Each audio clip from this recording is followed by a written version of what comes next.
Bom dia, gente! Tudo bem? Eu fico muito. Para quem não me conhece, né? Deixa eu me apresentar. O meu nome é Fabiana. Nós estamos aqui na gerência de risco, intensificando esses treinamentos com vocês. A gente tem percebido uma necessidade grande da gente atualizar vocês sobre os temas pertinentes à segurança do paciente, controle de infecção. Temos visto novas pessoas aí entrando nesse ciclo de proteção ao paciente. Eu quero dizer que todos vocês são muito bem-vindos. Que bom que vocês abraçaram essa causa juntamente conosco. E a gente espera poder contribuir e colaborar sempre com vocês nessas barreiras aí de proteção para os pacientes, né? Esse tema é um tema muito legal, eu acho que de segurança do paciente é o que eu mais gosto, que é quando a gente entende um pouco aquilo que aconteceu, né? Quais foram os fatores contribuintes que resultaram, que culminaram no incidente do paciente, é quando a gente realmente se debruça em cima do problema e tenta entender aonde a gente pode melhorar, o que a gente pode fazer em termos de equipe de trabalho mesmo, né? Quando a gente se une as nossas forças, os nossos processos, para a gente poder proteger o paciente. Então, hoje a gente vai estar aprendendo um pouco a ampliar o nosso olhar para o erro, para o incidente, para o evento adverso, e isso é muito legal. A gente ainda precisa mudar muito a nossa forma de pensar sobre o evento adverso, porque geralmente quando a gente vê que um erro aconteceu, a primeira pergunta que a gente faz é quem foi esse, né? Quem foi esse que fez essa medicação errada? Quem foi esse que colocou lá a bomba de infusão para funcionar errado, né? A gente não pergunta o que aconteceu, quais foram os fatores que levaram, que culminaram nesse evento adverso, né? Então, que a gente possa, assim, realmente estar aqui nessa aula, participar dessa aula, entender todo o processo, né? Nós convidamos uma pessoa maravilhosa que vocês vão ver aí com o passar do tempo. A Socorro vai contextualizar aí o porquê desse convite para ela, né? Mas eu quero dizer que todos vocês são muito bem-vindos. Eu agradeço a presença de vocês e digo para vocês que nós estamos juntos aqui na gerência de risco, para somar com vocês e para a gente chegar no nosso objetivo comum, que é a melhoria dos processos de trabalho e a proteção do paciente. Tá? Sejam bem-vindos e vamos lá. Vamos lá, chefinha. Bom dia, pessoal. Eu queria pedir, gentilmente, para quem puder abrir a câmera, para a gente ver a face de vocês. Quem não puder, tiver em alguma situação que não pode, tudo bem, mas quem puder, é muito bom a gente sentir que está falando com seres humanos e não só com a tela do computador, né, Fábio? É muito bom. E Mesmo porque a gente sente muita falta de vocês, né? Das nossas reuniões presenciais. Muita vontade de ver vocês. isso. E eu também queria, assim, meu nome é Maria do Socorro, eu sou... Ai, tem um neném ali, gente. Olha que Tem um delícia. neném. Que delícia. Já está aprendendo cedo sobre segurança do paciente. Para quem não me conhece, eu sou Maria do Socorro Xavier, eu sou enfermeira aqui na gerência de risco e eu tenho especialização em vigilância sanitária, mas diariamente a gente está aqui aprendendo, né, Fabi? Tanto com pessoas como a Fabi que nos inspiram e nos ensinam diariamente, quanto com vocês dos hospitais, dos serviços de saúde. Então, é um aprendizado diário muito, muito importante para nós. Eu quero primeiramente agradecer a todos que, né, estão aqui conosco, interessados nesse tema de proteção ao paciente, e agradecer principalmente às palestrantes de hoje, que são pessoas assim maravilhosas, que é a Sabrina Thelma Martins, lá do HUB, e a Cibele, que também é do NSP do HUB. Agradecemos assim muito por vocês contribuírem conosco, com os serviços de saúde, com os pacientes, né, de todo o DF aí, de todo mundo, porque vai ficar gravado, então as pessoas vão poder assistir depois esse ensinamento que vocês vão trazer hoje. Investigação de evento adverso é algo que as pessoas têm muita dificuldade, e aí a gente convidou todo mundo e vai deixar isso na plataforma aí do YouTube, para que as pessoas possam posteriormente estar assistindo e aprendendo. Tem muitas pessoas aqui que são novas, novas assim eu falo, né? Não novas na atuação, mas no tema de segurança do paciente. A gente tem pessoas aqui representando serviços de diálise, serviços de cirurgia plástica, que não é tão novo, mas é muito mais recente do que para os hospitais, então, hospitais oftalmológicos. Então, assim, nós vamos fazer uma base aqui, repetir um pouquinho do básico por conta disso, tá? Tem muitos profissionais novos aí. Eu até queria pedir, se puder, rapidamente falar, tem gente aí das clínicas de diálise, só fala, oi, eu tô aqui, só para a gente, que a gente convidou bastante, a gente quer saber se isso, tô vendo aqui. Da clínica, muito do hospital de base. Certo. Das UPAs também, então, tem muitas UPAs novas, tem profissionais novos, então, por isso, a gente vai repetir um pouquinho aqui do beabá inicial, tá bom? Para quem é de hospital aí, não se canse, tenha um pouquinho de paciência, que a gente já vai chegar no tema principal, tá? Então, nós sabemos que todo o núcleo de segurança do paciente, ele precisa gerenciar os riscos, né, e os eventos adversos dentro da sua instituição. Segurança do paciente é uma responsabilidade de todos, não só do NSP. É uma responsabilidade de todos os profissionais de saúde, assistenciais, gestores, do NSP, da CCIH, dos profissionais da área administrativa, enfim, toda instituição precisa ter essa responsabilidade. Precisa entender que é responsável por todos os pacientes que estão sob seus cuidados. Na segurança, o tema segurança do paciente, o marco inicial, em 1999, com o relatório Raia Humano, começou a se falar abertamente sobre o número de pacientes que morrem nas instituições de saúde devido a falhas assistenciais. Então, esse tema ele é de importância, de relevância mundial, né? Não é só o nosso país que discute isso. Em todo o mundo, né, existem mortes, existem danos aos pacientes devido a falhas assistenciais. Essas falhas ocorrem muitas vezes de forma não intencional. Grande parte das falhas, elas ocorrem de forma não intencional. Isso é muito importante que o NSP observe, para a gente tirar aquela tendência que nós temos a julgar o profissional, como a Fabi falou no início. Então, quando uma falha ocorre, é muito importante que o NSP e todos da instituição percebam que essa falha pode estar relacionada a um processo de trabalho, né? Que esse profissional cometeu essa falha, mas poderia qualquer um outro cometer. Então, que a gente precisa ter essa visão de não punição, de não culpabilidade dos profissionais. Hoje, nós falaremos de uma das etapas do gerenciamento, né? Que é a investigação dos eventos adversos. Existem várias etapas no gerenciamento de risco. Hoje, o tema principal é a investigação, que é um dos pontos mais críticos que os NSPs, às vezes, têm dificuldade para conduzir, e, infelizmente, muitas vezes, quando vão conduzir a investigação, eles não estão buscando respostas. Eles já têm um conceito formado sobre o que ele acha que aconteceu. E isso impede que realmente ele encontre qual é a falha que contribuiu para a ocorrência do evento.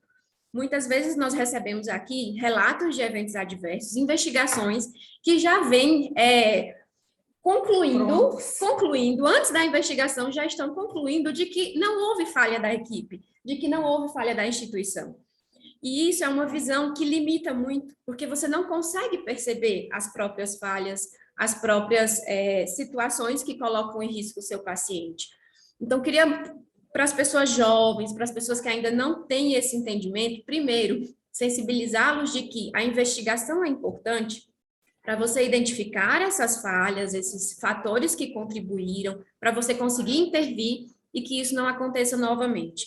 Não vamos ter a visão de que na nossa instituição isso não é culpa nossa, isso não é falha nossa, isso não é erro nosso.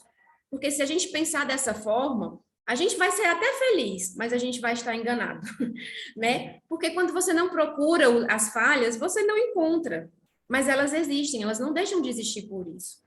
Então, convido a todos vocês a, de coração e mentes abertas, ouvir o que a nossa palestrante vai falar sobre a investigação. Eu tenho uma particularidade muito grande nesse caso. A Sabrina, que vai falar hoje para nós, ela já investigou um evento adverso onde eu estava envolvida como profissional de saúde, e na época eu não tinha noção do que era segurança do paciente. Sim, tinha noção, mas não tinha clareza, né? De como investigar evento, e na época eu até fiquei meio assim, o que essa mulher quer comigo? Eu não tenho nada a ver com isso, eu não tenho culpa, né? E ela conduziu de forma brilhante, de forma respeitosa, entrevistou todos os profissionais da unidade, e mesmo não entendendo muito, eu não me senti ofendida, né, depois que houve a conversa, porque ela soube conduzir de uma forma muito sábia, respeitosa, educada, né? E é isso que nós temos que aprender, né? Até a postura de fazer a investigação do evento é muito importante. Então, eu queria, desculpa por me demorar muito aqui nas palavras, mas... Vou ter que te interromper. Desculpa, gente. É só porque eu me lembrei também que a gente também convidou os controladores de infecção para essa aula, né?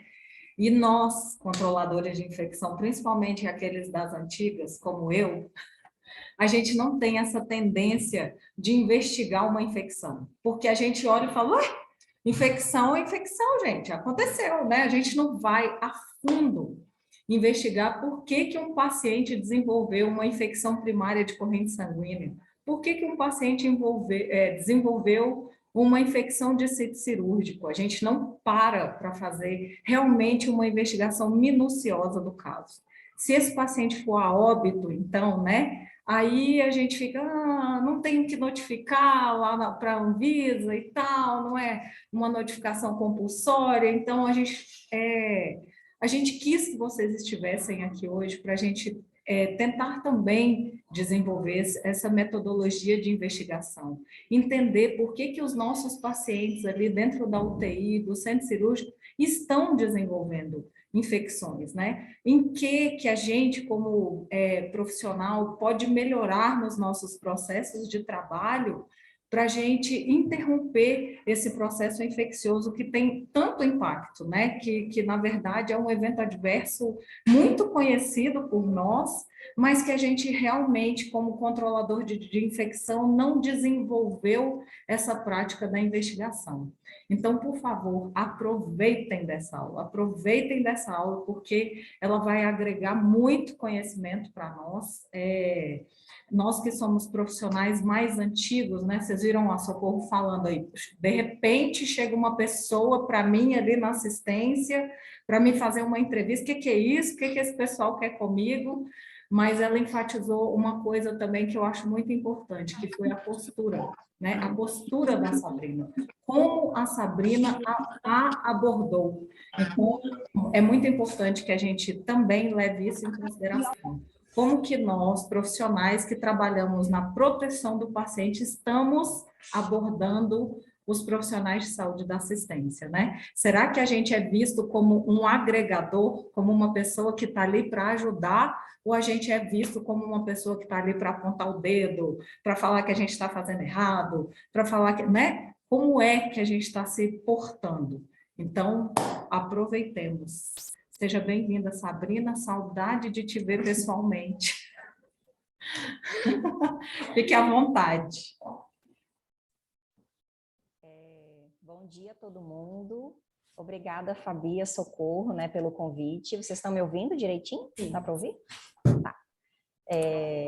Pessoal, essa introdução que elas fizeram foi muito importante, muito necessária até, antes de eu começar a apresentação.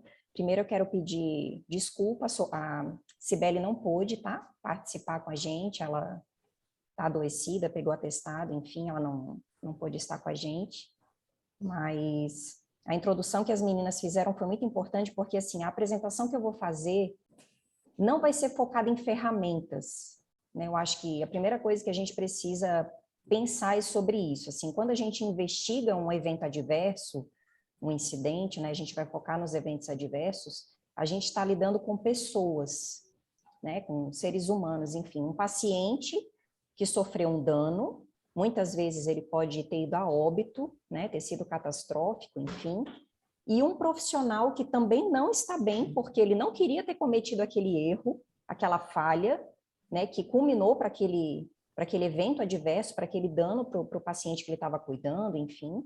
Então, são pessoas que estão muito fragilizadas. Hoje, a gente sabe que, no cenário que a gente está pós-pandemia, a gente tem profissionais cada vez mais adoecidos, né, tratando alguma doença psiquiátrica, uma depressão, transtorno de ansiedade, enfim. Então, os lapsos de atenção, a propensão, os fatores de risco para que um profissional, talvez, os fatores de risco aumentem para que ele cometa algum incidente, alguma coisa, tenha um lapso, né, cometa uma falha, enfim. Então, se a gente for, enquanto investigadores, a gente fala, né, essa palavra já assusta.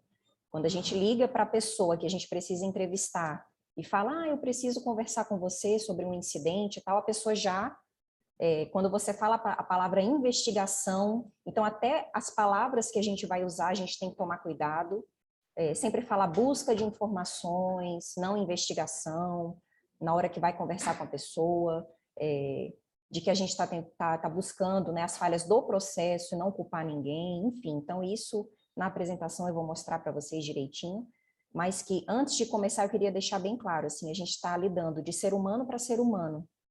Então, como que vai ser essa conversa, né?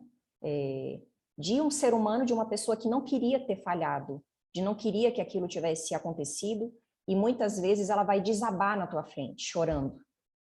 Ela está muito fragilizada, né? E a gente fala da segunda vítima também, que é o profissional que cometeu aquela falha.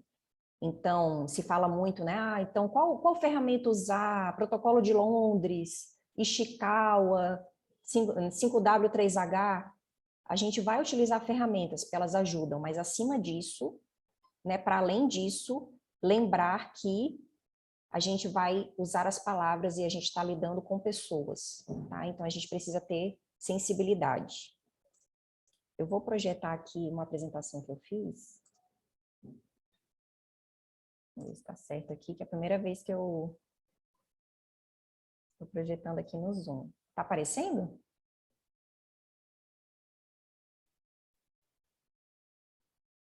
Está aparecendo ou não? Tá sim, Sabrina. Tá? Ah, tá. Opa. Tá. Então, vamos lá. Então, Se você como, quiser só né, que foi colocar em modo apresentação. Eu coloquei já. Já? Não está aparecendo, não? Grande? Não, está aparecendo, mas não está aparecendo a tela cheia, sabe? Ué. Vamos ver. Mas Oi? não tem problema não, Sabrina, problema tá não. Para ótimo. mim está aparecendo grande, assim. Tá, então vamos lá. Então, como realizar, né, o tema, a investigação de um evento adverso? Então, como a Socorro falou, tem pessoas novas aqui, eu não quis muito me ater à teoria, ainda bem que a Socorro fez essa introdução sobre os incidentes, né? Existe uma classificação de incidentes também, que depois, estudando, né, mais profundamente a questão da segurança do paciente, vocês vão ver. Tem os incidentes que não atingem o paciente, que é a questão de circunstância notificável, por exemplo, um desfibrilador que está numa sala de equipamentos estragado e ainda a engenharia não tomou ciência, e se o paciente precisar usar aquele equipamento e ele não funcionar, pode desencadear algum incidente ou algum dano, enfim, que são as circunstâncias notificáveis. O near miss, que é quando pode quase acontecer aquela falha, uma bolsa de sangue, por exemplo, com um dado errado do paciente, mas identificaram antes de instalar no paciente, então quase aconteceu aquela falha. E a gente tem os incidentes que já atingiram o paciente, e aí pode trazer ou não dano, tá? Que é um incidente sem dano, que no caso a bolsa foi administrada, mas ele não chegou a ter nenhum efeito, né, daquela administração do hemocomponente, ou um incidente com dano, que é o evento adverso. Então, sempre que a gente fala evento adverso, a gente já associa que o paciente teve algum dano. E esse dano ele pode ser estratificado ainda em leve, moderado, grave e óbito, né? E também os Never Events, que existe uma listinha da Anvisa, que depois vocês podem olhar também, com incidentes que nunca deveriam acontecer dentro de uma instituição, que a gente também faz o relatório de investigação, de busca de informações. Tá? Então, aqui a gente vai se ater mais aos eventos os incidentes com dano, os eventos adversos, tá? Para situar vocês, no gerenciamento de risco, existem 2 tipos de gestão de risco, tá? A reativa, que é quando aquelas notificações que vocês recebem, né, ou por formulário de papel, no nosso caso aqui no HUB é o Vigiosp, é um software, né? Então, qualquer pessoa pode fazer a notificação, então ela identificou uma falha na assistência, ela entra, faz a notificação de forma passiva, voluntária, sem senha, sem nada, de forma bem tranquila, e aí chega aqui para a gente, de forma automática, e a gente vai fazer a triagem, né, e classificar esse incidente, como eu falei para vocês. Então, aonde que ele se enquadra? Atingiu o paciente, não atingiu o paciente? E a gente faz, de certa forma, na reativa, já existiu o incidente, o evento ele já aconteceu, então a gente vai fazer a tratativa depois. E aprender, né, com aquele incidente e ver o que a gente pode aprender, o que teve de falhas no processo, que tipo de ações podem ser feitas, enfim. Na gestão de risco proativa, o nome já diz, proativamente e preventivamente a gente vai tratar os riscos, basicamente. Então, a gente vai, né, tem ferramentas, como eu falei para vocês, né, para cada tipo de caso de gerenciamento. Para reativa a gente usa umas, proativa outras. Sabrina, desculpa interromper, o slide não está passando.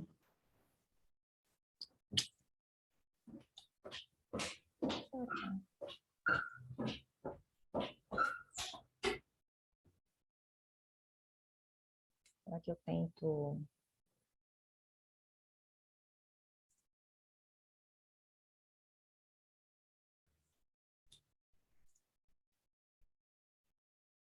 Tá passando não, né? Para mim tá. Ainda não. Tinha passado, e alguma coisa que você fez, ele tinha passado.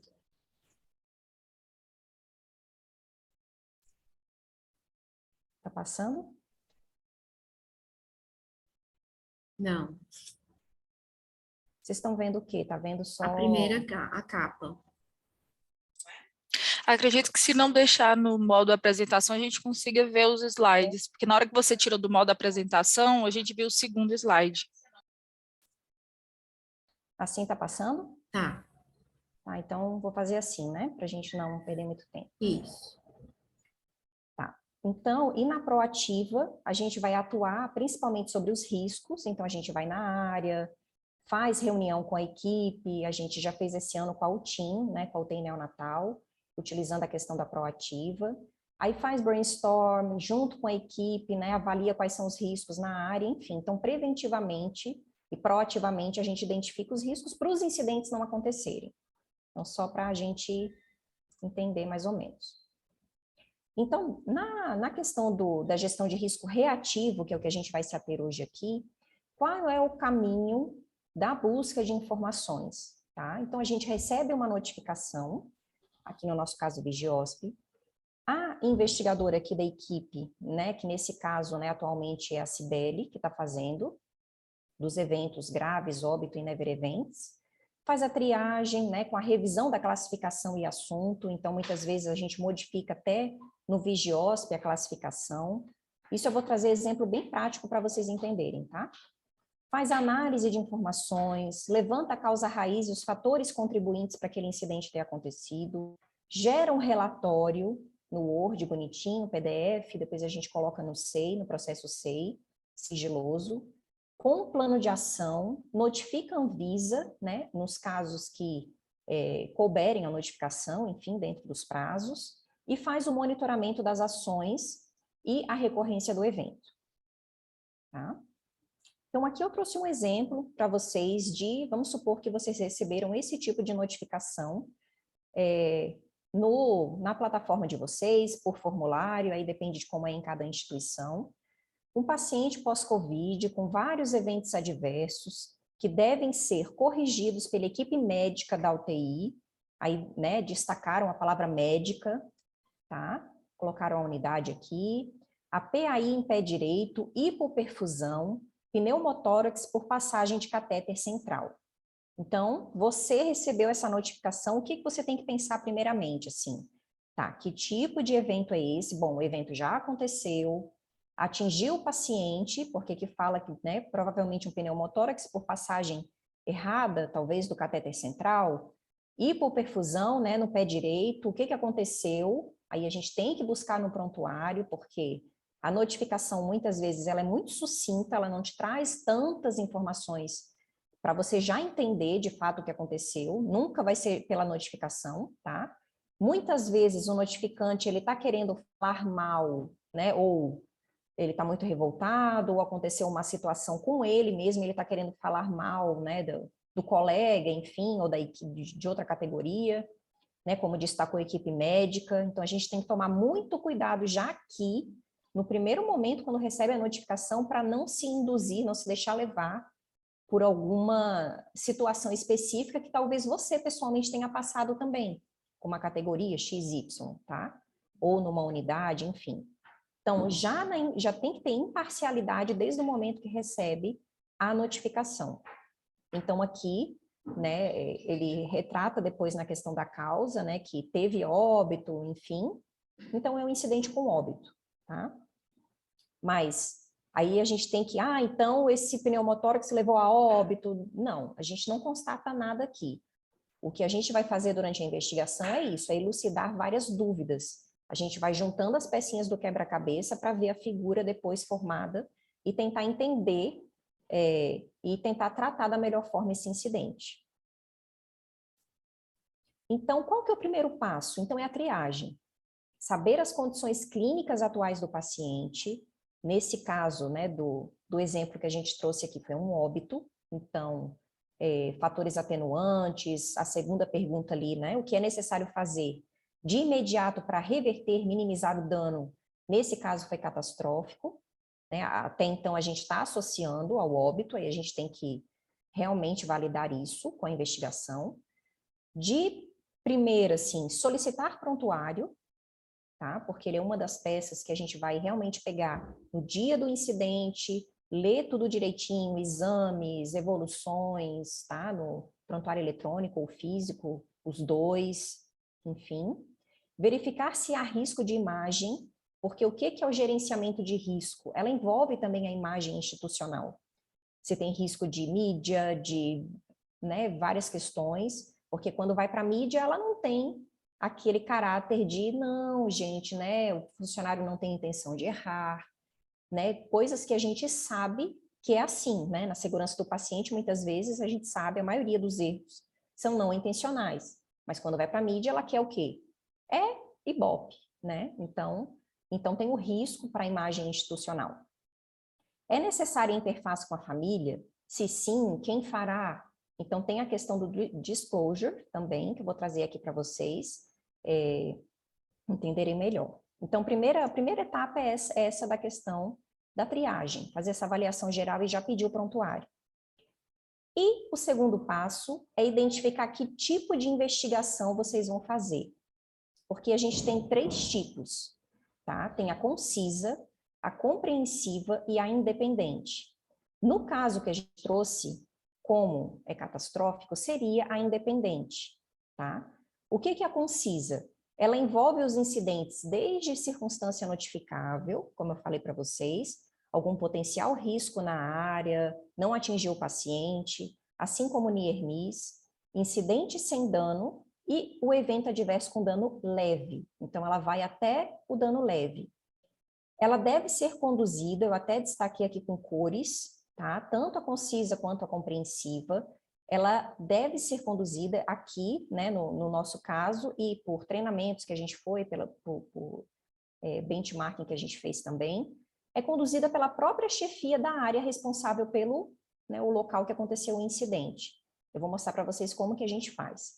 A gente junta todas as notificações, então a gente recebeu no Vigiosp, da clínica médica, evento de queda, perda de sonda, queixa técnica de alguma coisa, e vai juntando tudo, né, até o dano leve, junta num relatório, né, caracterizando a notificação e tudo mais.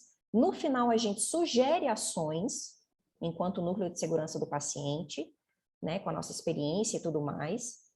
Sugere ações e compila tudo até o 15º dia útil do mês subsequente. Então, as notificações de janeiro, a gente manda até o 15º dia de fevereiro para aquela área específica, por processo 6 sigiloso, tanto na concisa quanto na compreensiva. A compreensiva, ela já avança até o dano moderado, tá? Então, os eventos com dano moderado já é a compreensiva, e aí a gente já coloca um pouco mais de informações, já faz uma avaliação um pouco mais robusta, também compila em processo 6 sigiloso, no mesmo prazo, e a chefia local, né, porque o processo 6 sigiloso, a gente coloca o nome da chefia mesmo, ele é credenciado, ele precisa dar a devolutiva de 7 a 10 dias.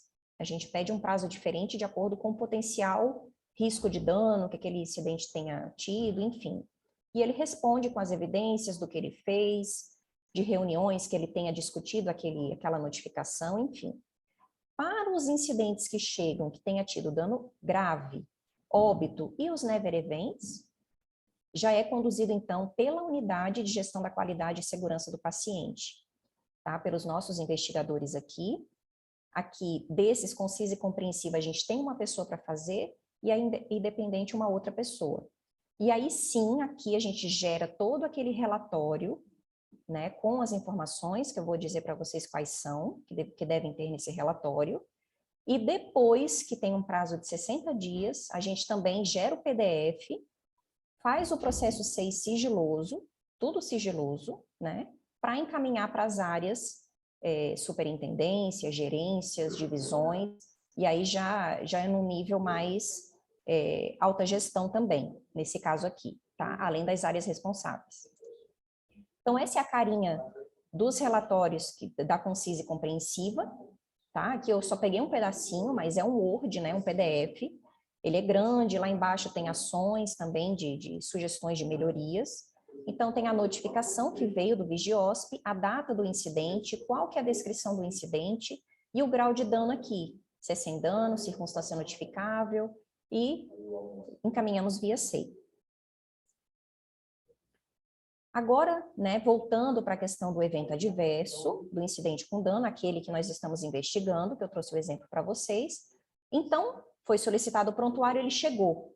Você já está vendo o prontuário eletrônico também, aí depende da instituição. Aqui a gente tem tanto eletrônico quanto físico ainda, não está só num, né? Então a gente pede os dois, avalia os dois. E aí sim, você vai se debruçar, evoluções, exames, vai conversar com especialistas, se for o caso, se é um evento relacionado a uma cirurgia cardíaca, é uma coisa que você não tem tantos conhecimentos, não é tanto assim do seu nível de expertise, então muitas vezes um especialista ele é necessário, e até um parecer, muitas vezes solicita um parecer para anexar no relatório, para você entender melhor o caso.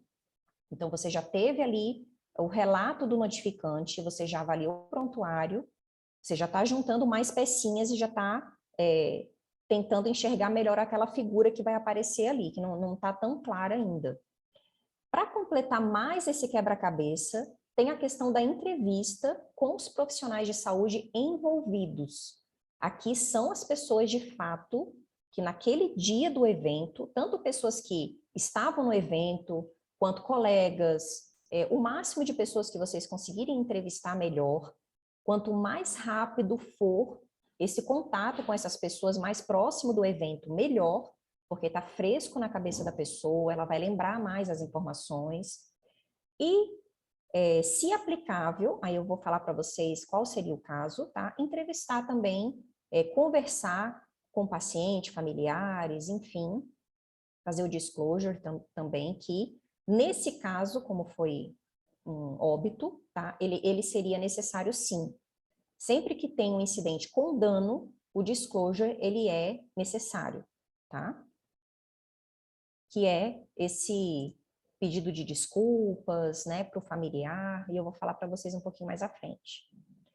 Ainda no terceiro passo, o terceiro passo envolve toda a investigação, a busca de informações mesmo, tá? Como seria esse processo de entrevista, né, que foi o que a Socorro mencionou quando eu fui quando eu procurei ela naquela época, né, eu estava nessa fase aqui, de entrevistar, eu já tinha pego o prontuário, já tinha visto, né, chegou a notificação, tinha avaliado, mas eu ainda precisava entender mais sobre aquele incidente. Então, de modo geral, você tem que conversar com a pessoa, tudo de preferência presencial, tá? Cara a cara, essa coisa muitas vezes precisa ser telefonado, né, porque você não está encontrando presencialmente a pessoa, acontece, você precisa ter agilidade, senão começa a passar muitos dias, e o profissional, ele pode, ele está com medo, né, primeira coisa, ele está com medo, com receio de dar essa entrevista, então quanto mais tempo passar, mais ele vai se esquivando ou esquecendo os detalhes do que aconteceu.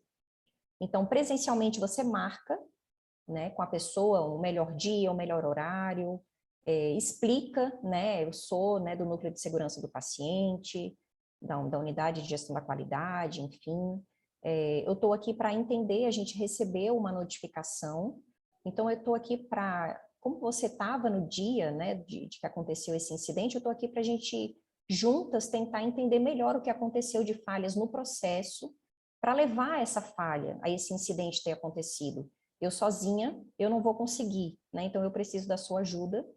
Então, com humildade, né, de humano para humano, como eu falei para vocês, numa linguagem bem informal, bem sem formalidades, tá? Sem barreiras. Ali a gente precisa quebrar as barreiras para a pessoa se abrir. Então, ela precisa começar a adquirir confiança em você para que, né, você fala que não tem culpados, que nomes não serão mencionados no relatório, nem nada. Nem tanto que quando a gente explica sobre, muitas pessoas querem, né? Ah, quem foi que notificou? Quem é o paciente? Quem quer nomes? Você não dá nomes de forma alguma, você só fala sobre o processo, sobre o evento que aconteceu. Muitas vezes o nome do paciente, para lembrar melhor, você até fala, tá? Mas nome de quem falhou, qual foi o colega, quem notificou, isso jamais será mencionado. Então ela começa a entender, realmente, né? Eu perguntei, ela vai te testando muitas vezes, realmente ela não falou o nome. Tá, entendi. Então, você marca um dia com a pessoa numa sala reservada, jamais converse com a pessoa no meio das pessoas, assim, numa sala que tem todo mundo, barulhenta, isso não dá certo. Então, ou chamar na própria unidade de vocês, ou numa salinha reservada, uma sala de aula, uma sala de reuniões que tenha na própria unidade, reservado, pede para as pessoas saírem, dá licença um pouquinho, porque é rápido, fala que não vai tomar muito tempo dela, enfim. E a primeira coisa é, conte tudo o que você lembra sobre o dia do incidente. Perguntas abertas. Jamais induza a pessoa a responder coisas que você, no seu pré-julgamento, está... porque, claro, né, quando a gente investiga, a gente tem a tendência a ir para um caminho. Bom, eu estou acreditando que a gente está indo por esses fatores contribuintes aqui. Eu acredito que as causas estão por aqui. Mas na entrevista vem outras informações que muitas vezes mudam o seu caminho. Então você não pode já ir com esses julgamentos, com essas ideias pré-formadas e fazer perguntas para que induza a pessoa a responder o que você quer. Então isso tem que estar muito claro. Então sempre perguntas abertas. Deixe ela falar o que ela lembra. No dia tal, então o incidente foi esse, né? Me parece que houve uma falha na passagem do acesso venoso central, teve um pneumotórax, a paciente estava grave, como que estava a situação, o que você lembra desde quando você chegou no plantão até o acontecimento, enfim. E ela vai lembrando e você só vai fazendo pequenas anotações, não fica presa no papel, né? Sem focar na pessoa, sem fazer interação, porque não olhar no olho, né? Isso também quebra o vínculo, perde confiança, então a pessoa não... Então, você só faz, né? Olha para a pessoa e faz pequenas anotações para você depois poder lembrar, para colocar no relatório, mas sempre focando no entrevistado. Perguntas muito importantes. Aí, claro, você pode pontualmente ir perguntando, com perguntas abertas, ao longo da entrevista. Né? Quando ela vai deixando algumas lacunas, você pode ir complementando com outras perguntas. Mas o ambiente estava tumultuado? O ambiente estava muito bagunçado, barulhento? O que você lembra? Ah, estava muito. O médico, na hora de passar, era um residente inexperiente. Opa, residente inexperiente, você já anota ali. né? Então, sinais de coisas que corroboram para serem fatores que tenham contribuído para aquilo acontecer, você já anota. E vai jogando perguntas abertas para ela trazer mais informações, para ela lembrar mais coisas e aprofundar mais. Porque muitas vezes ela vai contar de forma rasa, tá? Porque ela está com medo. Ah, eu lembro isso aí. É isso aí mesmo, não... E você vai tentando com jeitinho fazer ela... E o seu colega? E você vai cavando mais, tá? Perguntas importantes que também devem ser feitas é o que você acha que tenha contribuído para a ocorrência do evento? Que ela vai um pouquinho mais fundo na percepção dela, da unidade que ela trabalha, que ela conhece, então quais são os riscos que tem ali, o que colaborou, e ela vai falando. E depois, no final, o que você faria diferente para evitar o evento? São perguntas muito importantes. Então, a percepção dele, tudo isso vai ajudar a gente a construir depois o Ishikawa, os fatores contribuintes, e a última, o plano de ação. Tá? Então, os próprios entrevistados, eles vão ajudar também para finalizar o relatório. Tá? Então, entrevistar o mais cedo possível, o ambiente calmo e preservado, ouvir com atenção e não interromper a pessoa, que às vezes você, né, tá naquela... O entrevistado ali que é a estrela, tá? Ele que tem que falar, ele que tem que ser ouvido, você mais ouve do que fala, tá? Ouvir com atenção e não interromper, deixar claro que é para melhoria do processo e não manter o foco em pessoas, por isso que eu já falei de início, não falar nomes, focar sempre pneumotórax, o processo mesmo, a falha, tá? Não induzir as respostas, então, né, perguntas abertas sempre são melhores. Não combinar nenhuma barganha, jamais. Então, a pessoa não quer falar, a pessoa está um pouco receosa, e você, olha, se você me falar, eu posso até ver aquela questão, jamais, barganhar nada, né? Para a pessoa se sentir coagida ali, vou falar porque vou ganhar tal coisa ou posso perder tal coisa. Nunca. Congelar a cena e reviver o cenário. Então, isso é o mais difícil, tá? Porque muitas vezes esse tipo de notificação demora para chegar até a gente, das pessoas terem coragem, muitas vezes, de notificar. Isso, claro, quanto mais a gente reforça e vai fazendo isso, as pessoas vão se sentindo seguras, mais elas notificam, né? E mais rápido elas notificam. Então, a cena, muitas vezes, não está congelada, né? Não é como numa investigação policial, que você coloca fita, que é mais complicado na área da saúde, porque o trabalho tem que continuar, as coisas, mas a gente pede para, pelo menos, assim, o mais rápido possível que ela notificar, o cenário, ele está vívido ainda na memória dela. Isso já é uma coisa muito boa.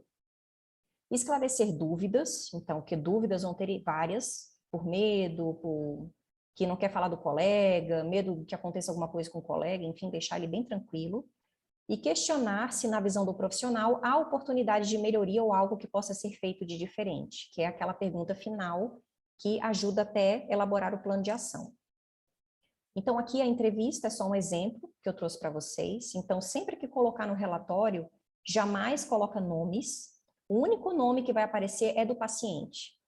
Tá? O paciente tal, idade, qual que é o diagnóstico dele, que é aquela parte situacional inicial, tem que ter. Mas, de resto, quem notificou os entrevistados é sempre médico 1, médico 2, enfermeiro 1, enfermeiro 2, técnico, físio, seja quem for, tá? E depois que chegar na sala, você vai com aquelas informações que você anotou ali rapidamente, já chega e faz, redige, né, a entrevista para que está fresco na sua memória, para você não esquecer nenhum fato. Nesse caso aqui, desse médico, daquela notificação que eu trouxe para vocês de exemplo, ele fala assim: informa que a paciente estava internada há 30 dias em outro hospital, pegou Covid durante a internação. Era uma forma grave da Covid, né? Refere que na TC apresentava vidro fosco, 95% de acometimento. Você pode, depois, ao longo da entrevista, ir sublinhando pontos importantes, que depois, lá no final, no parecer, fatores, plano de ação, eles vão ajudar. Não tinha vacinado para Covid, porque estava apresentando diarreia, febrícula. No dia que funcionou a PAI, não houve intercorrências, mas no outro dia, a residente observou que o pé apresentava cianose, trocado o acesso e trombosou novamente. Teve embolia pulmonar por conta da Covid, também tinha retocolite ulcerativa, que é uma doença muito trombogênica. Com relação ao pneumotórax, a paciente estava muito emagrecida, estava pesando 30 quilos, proeminências ósseas aparentes, houve a indicação, né, de trocar todos os dispositivos quando houve pneumotórax ao tentar acesso na subclávia. Isso é uma das entrevistas, e vocês vão entrevistar outras pessoas para ir juntando as pecinhas, como eu falei. Uma coisa importante também de se colocar no relatório é a linha do tempo. Então, que horas que o paciente chegou, em que unidade, qual foi a data, para você traçar um caminho, né, de jornada desse paciente dentro da instituição, para ter mais clareza também. Tudo isso ajuda a ter clareza do que aconteceu, tá? Então, esse é um modelinho que a gente usa, data, hora, ocorrência, até o final, né, o que aconteceu de fato. Então, ainda na investigação, a gente tem a questão da taxonomia. Então, isso existe já, se você colocar no Google, tem modelinhos, tem apostilas, enfim, né, sobre isso. Então, a gente utiliza uma para fazer esse passo 5 aqui, que é a questão da avaliação do processo. Então, qual seria a classificação, a taxonomia pela OMS? Aqui a gente classificou processo, procedimento clínico, porque envolve a questão da hipoperfusão, né, a questão do pneumotórax, então foi envolvido com processo, tá? Relacionado a processo mesmo, porque tem processo e problema, né? Do processo é procedimento, tratamento, intervenção, o problema incompleto ou inadequado. Características do incidente como erro técnico na execução, fatores relacionados com a doença, né, também da COVID, onde, tá, quando, então a data, e se teve fatores atenuantes do dano, né, o que foi feito imediatamente, nesse caso, até pelas condições clínicas, ela acabou indo a óbito, né? Então aqui eu fiz um print para vocês verem, uma das páginas iniciais é o tipo de incidente. Então o tipo de incidente ele está relacionado ao quê? Foi uma administração? Foi processo, procedimento clínico? Tem a ver com documentação?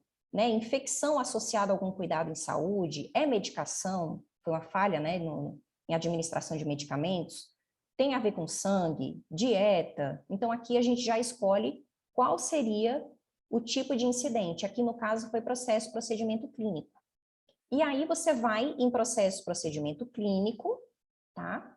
Em processo, qual seria o tipo de falha e o problema encontrado. Então aqui, procedimento, tratamento, intervenção, incompleto e inadequado. Então isso aqui é só para classificar mesmo, para colocar no relatório, tá? E na questão do Ishikawa, então a gente utiliza essa ferramenta que é a espinha de peixe, que no final existe qual foi o problema, né, o pneumotórax pós-punção por acesso venoso central em subclávia, amputação do pé direito por trombose. Então, avaliando o prontuário, né, se viu que realmente teve uma amputação, né, enfim. E aí, na espinha, existe assim, então, quais foram os fatores relacionados a procedimento, política, pessoas, equipamentos, ambiente e outros? Pode colocar outros, não é limitado a só esses, tá? Então, aqui a gente coloca o diagrama dos fatores causais. Então, sobre procedimento, o que foi percebido com relação à causa, né?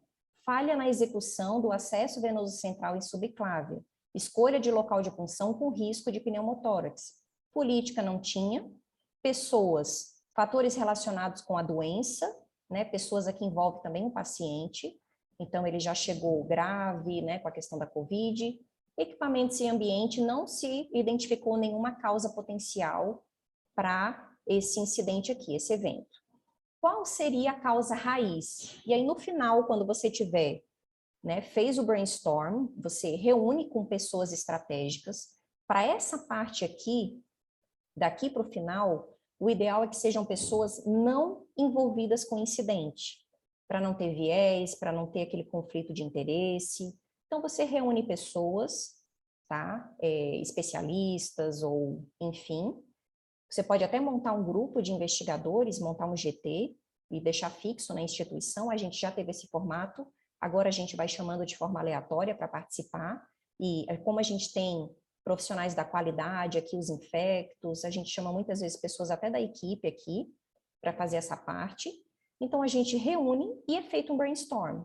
é lido o relatório, ó, do prontuário foi coletado isso, das entrevistas temos isso aqui, se encaminha para as pessoas previamente, para elas lerem, né, e já se inteirarem, se reforça na reunião, e aí elas vão, sobre o procedimento, o que vocês acham? Teve alguma causa relacionada ao procedimento? Ah, falha na execução, né, paciente emagrecida, o local de escolha, e vai fazendo brainstorm, vai anotando todas as causas. Política não, e vai fazendo. No final, então, qual seria, na visão de vocês, a causa raiz?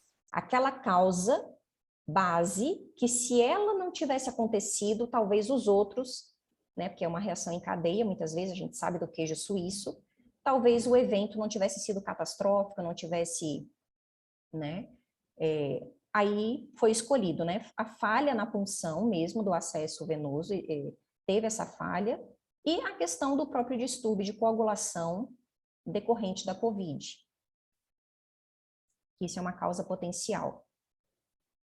Antes disso, antes de ir para o plano de ação, a gente sempre faz um parecer. Então, com base, o parecer ele é objetivo, tá? Ele não é, eu acho que... Não, ele é com base em todos os fatos, né? Porque nesse ponto aqui, a gente já coletou várias informações, entrevistou várias pessoas, tem os dados de exames, pegou um parecer de especialista, conversou com o especialista. Então, assim, já se tem uma visão, um parecer mais objetivo e parcial, né? Imparcial. Então, você vai escrever ali com base no levantamento de informações, entrevistas, entendemos que tal fator corroborou para isso, para aquilo, os exames mostraram isso, o especialista disse isso, e aí você coloca uma visão do investigador mesmo, né, de tudo que ele entendeu ali para dar aquela amarrada em tudo, para a gente chegar no plano de ação. Então, o plano de ação, junto com aquele grupo, né, que eu falei para vocês, de pessoas não envolvidas, enfim, a gente vai traçar com base nessa ferramenta, que é a 5W3H, muitos de vocês conhecem, tá? Quem não conhece, ela abrange o quê? Então, o que seria essa ação para mitigar, né, a recorrência desse evento, porque a gente quer que ele não aconteça mais na instituição, onde essa ação será feita, quando, aí a gente coloca uma data mesmo, se é de caráter imediato ou qual seria o prazo, porquê, então uma justificativa do porquê dessa ação, quem é o nome da pessoa mesmo que vai fazer a ação, o nome, tá? Não é setor, na clínica médica, não, né? Maria da Silva, então tem que colocar o nome, como será feita essa ação, se tem algum custo, e o como medir, que é que tipo de evidência a gente vai ter para comprovar que aquela ação ela foi efetivada. Então, nesse caso aqui, ó, um curso de passagem de catéter com auxílio de ultrassom. Então, residentes capacitados e a lista de presença encaminhada ao GQSP. Então, a gente pede, como a gente manda via SEI, que eles anexem depois, esse responsável pela ação, é ele que vai ser cobrado, tá? A lista de presença para a gente saber, ok, essa ação ela foi executada. Avaliação criteriosa da retirada de dreno, né? Então, encaminhar lista de presença da reunião com as orientações. Então, marcar reunião, tudo que for de reunião e repasse de orientações, de reforço de orientações, tem que ter a lista de presença da reunião com a pauta e anexar no processo SEI. Aqui em cima, ó, a gente coloca, reforça qual foi o evento, a data do incidente, quem foi o investigador e o responsável pelo plano. Existem os responsáveis pela ação, por cada ação, e existe um responsável pelo plano geral, para ver se de fato ele está acontecendo mesmo. Geralmente é uma de nós, mais o nome de uma das pessoas que mais repetiu no plano. Então, se uma enfermeira X da clínica da UTI se repetiu muito como responsável de ação, ela é a responsável pela execução do plano como um todo. E por aí vai, tá? Isso aqui eu peguei só para reforço, assim, a gente trazer aqui, um curso do Einstein, né? Eles falam muito sobre questão de ações fortes, fracas. As ações fortes, a gente sabe que nem sempre é possível, então a gente tenta mesclar, né, ações fortes, mais ações fortes que outras. Só que as ações fortes, elas envolvem mudanças estruturais físicas arquitetônicas, isso é uma ação forte, dispositivos novos testados antes da compra e implantação, né, realizar testes, eles trazem como exemplo aqui, né, em várias fitas de glicemia, enfim, controle de engenharias de funções forçadas, utilizar tubo extensor específico para administração de nutrição enteral, simplificação de processos, então muitas vezes você percebe que o processo ele está tão longo, tão complexo, que se você tirar uma etapa ou outra, ele ficar mais simples, aquela falha não vai acontecer. Então, mudança de processos é uma ação forte para se colocar no plano de ação, padronização de equipamentos, processos, tá? E o envolvimento tangível da liderança. Então, sempre que se envolver liderança, é uma ação forte também. Ações intermediárias seria 2 enfermeiros para calcular, né, a dose do medicamento. Então, tá vendo que aqui, quando a gente já envolve mais seres humanos, a barreira já, porque a gente sabe que pode ter os lapsos, as falhas, já começa a ficar uma ação um pouco mais frágil, tá? A questão de quadro de pessoal, aumentar o quadro de pessoal, isso sempre não é uma ação muito forte, né? Porque por mais que se tenha o quadro completo, se as pessoas não entendem a importância da qualidade, da segurança do paciente, de seguir os protocolos e tudo mais, não importa, né, ter um quadro completo se a visão das pessoas não é de cultura de segurança. Então, as falhas vão continuar acontecendo.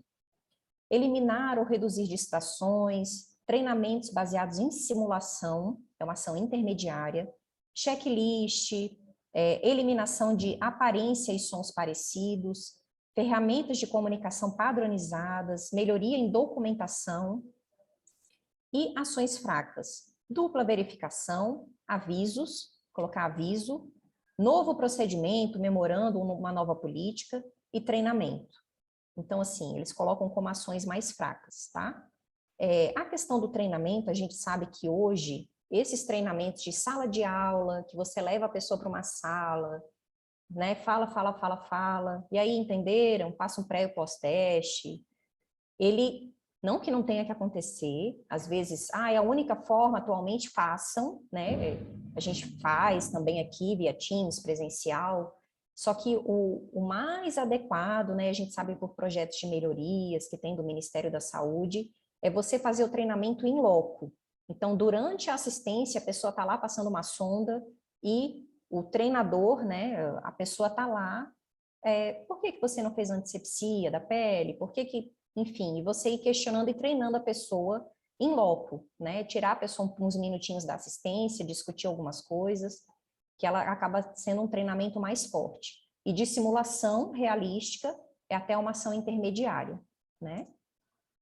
Então, agora a gente está indo já para a etapa do relatório, tá? Mas antes disso, de confecção do relatório mesmo propriamente dito, eu quero só trazer uma questão sobre a entrevista com os familiares.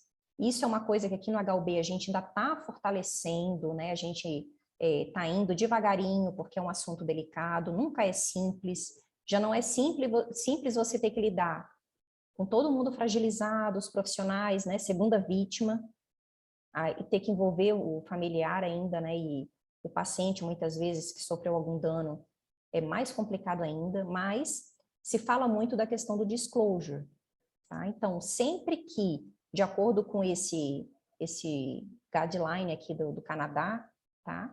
Ele recomenda que sempre que um incidente tenha dano, incidente com dano, ele nem fala de catastrófico, nem nada, sempre realizar o disclosure, tá? Incidente sem dano ou near miss, depende do caso. Por exemplo, tem 2 pacientes no mesmo quarto, que são homônimos, e eles estão no mesmo quarto. Muitas vezes você precisa falar, né, pedir desculpas, olha, a gente acabou colocando vocês 2 no mesmo quarto, vocês têm um nome parecido, então isso pode, né, induzir alguma falha da administração de algum medicamento, procedimento, enfim. Então, eu quero que vocês fiquem atentos, né, que a gente está tentando trocar o senhor de quarto para que não fique com o mesmo nome, né? Então, até isso acontecer, então a gente até uma forma de barreira também a mais, o paciente ter ciência daquele risco. E Um incidente sem dano é, às vezes, se perceber alguma falha de esterilização de algum instrumental, pode ter o risco de desenvolver alguma infecção. Então, nesses casos, né, detectando alguma situação potencial de algum dano aí, infecção nesse caso, se comunica aos pacientes, tá? Mas isso em casos isolados. O que é regra mesmo são os incidentes com dano. E aí existe tanto o disclosure inicial quanto do pós-análise. O inicial é você, a própria equipe, onde o paciente está internado, pessoas que ele confia, que tem uma relação mais próxima, já faz aquela conversa, né, o mais rápido possível, com a própria equipe de saúde, faz o pedido de desculpas, né, explica, né, que está sendo investigado, que talvez uma improvável falha tenha acontecido, pede desculpa, enfim.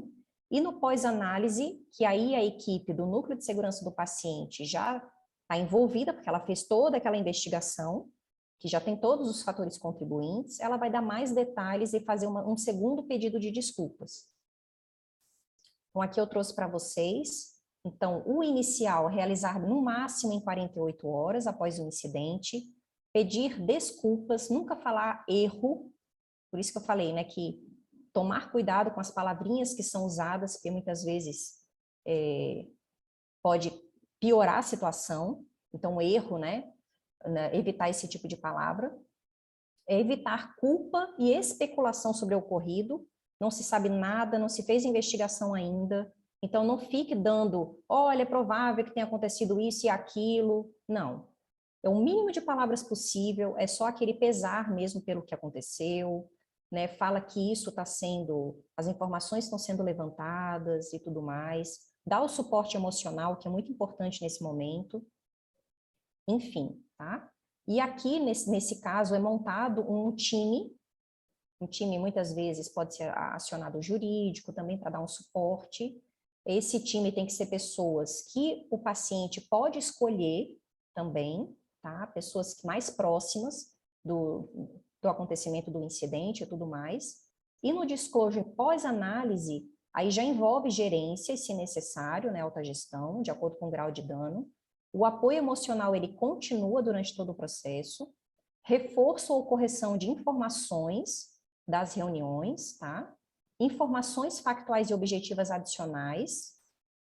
Se aplicável, e quando todos os fatos forem estabelecidos, um pedido de desculpa adicional. E aqui sim, como já teve toda a questão da investigação, se passa informações objetivas, né? Nunca se entrega o relatório para o paciente, isso não é entregue nem fisicamente, nem, vou te mandar por e-mail, não.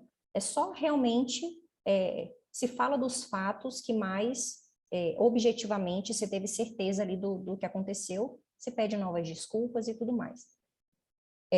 Instituições que têm esse procedimento bem na rotina mesmo, como o Einstein, enfim, e é uma instituição privada, né, eles falam que aumenta a confiabilidade da instituição com o paciente. Quando se faz isso, os pacientes, pelo contrário, eles não se afastam da instituição, mas sim se aproximam mais. Cerca de mais de 95% dos pacientes retornam para a instituição. E o quarto passo, na verdade, gente, a montagem do relatório, ele vai acontecendo concomitante, não é feito só no final. Mas só para vocês entenderem que existe depois, no final, um relatório confidencial, por isso que é tudo processo sigiloso, e que vão constar quais as informações, depois de tudo isso que eu falei. Então, os dados do paciente no começo, descrição da notificação, copiar, colar exatamente como chegou até vocês, não é para criar com a palavra de vocês, é para copiar e colar, exatamente o que o notificante colocou. Os achados das entrevistas com os codinomes, né, enfermeiro 1, enfermeiro 2, nunca colocar nomes. Os dados do prontuário, então todos os dados, exames, evoluções, tudo do dia do ocorrido. Aquela tabelinha da linha do tempo, avaliação do processo, parecer, né, de especialista, se for preciso. A questão dos fatores contribuintes, fatores causais, né? O plano de ação e pode colocar anexos de aquele livro, né, da enfermagem, de registro do plantão, muitas vezes tem outras fontes também que ajudaram a montar esse relatório, que não de fato só o prontuário.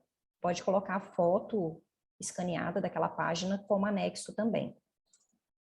E eu falei para vocês, mas para a gente, agora já estou finalizando, tá?